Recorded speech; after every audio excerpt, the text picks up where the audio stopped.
Alors, pour lancer officiellement la cérémonie 2022 des Africa CEO Forum Awards et du dîner de gala, j'appelle Monsieur Abdou Diop. Please, let's give a round of applause for Abdou Diop. Welcome, Mr. Diop. It's good to have you here. Suddenly, I feel so small.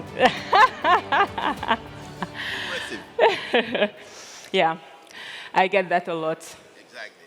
So I was just expressing to the audience how I missed this type of events. I'm sure you did too, Mr. Diop.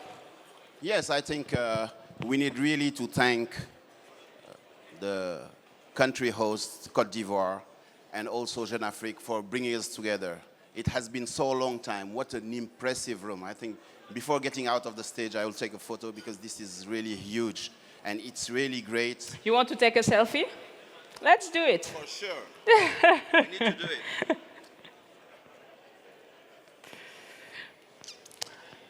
So, Yeah. it's impressive. So yes, it's a good occasion to reconnect, and I think everybody was waiting this, and we are really happy. You see this smiling face. Many people we didn't see since 2 years, just through Zooms, other having not seeing them. So it's really great to reconnect today, and this is really a big occasion, and we are really glad to be here for that. Great. So, Mr. Diop, the first award of the night is the African Champion of the Year. So, to you, what is the true definition, the essence of an African champion? Maji, if you allow, as there are also many French speakers, I'll switch in French. Okay. Just Feel free. pour dire que réellement, on est heureux d'être là et surtout d'être là pour célébrer les champions africains. Je pense qu'il y a 3 caractéristiques qui sont essentielles et qui sont l'ADN des champions africains. La première caractéristique, c'est vraiment la responsabilité, le sens de la responsabilité communautaire. Vous savez, quand vous discutez à ces différents champions, parce qu'ils sont tous des champions dans cette salle, l'entrepreneur africain va vous parler de son engagement, sa volonté de développer son pays, de travailler pour son continent, de travailler sur l'intégration régionale. Vous discutez avec un opérateur américain ou d'autres pays du monde, ils vous diront « je cherche à gagner de l'argent, je cherche à faire de la croissance ». Mais on le voit, on a des gens qui se sont engagés. Je vois dans la salle un Samba Batili qui s'est battu pour les industries culturelles,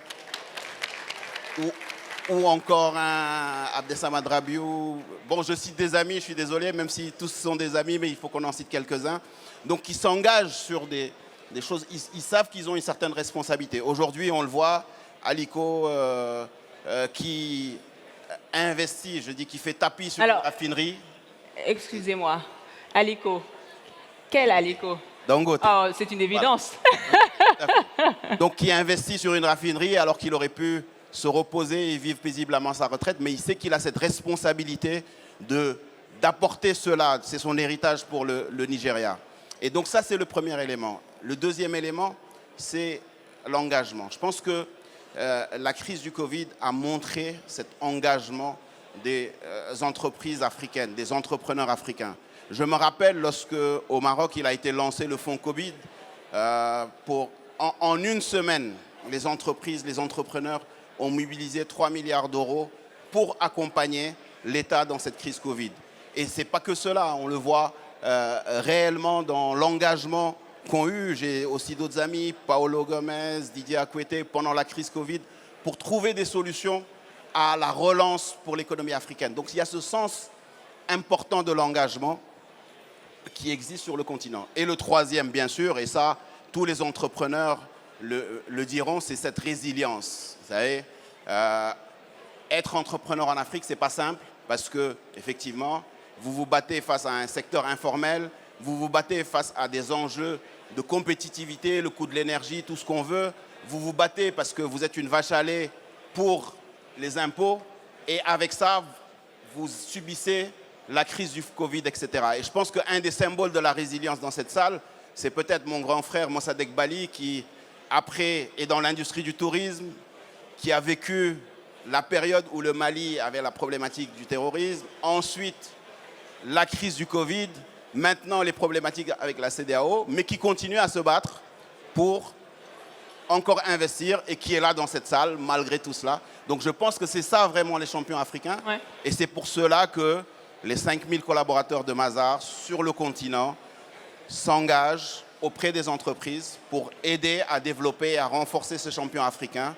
Et ça va de la grande entreprise à la start-up, parce qu'on a aussi des start-up qui aujourd'hui deviennent des champions. Et je pense qu'il est important, quand il y a des moments comme ça, de célébrer ces champions africains. C'est des awards, on va en primer certains, mais je pense qu'avant tout, je vois dans cette salle que des champions, parce que déjà, le fait qu'ils soient des entrepreneurs en Afrique, qu'ils se battent et qu'ils soient là, c'est que c'est des immenses champions. Merci, Monsieur Diop. Je pense qu'on est nombreux à partager votre analyse. Je vous invite maintenant à retourner dans la salle. So, Mr. Diop, thank you.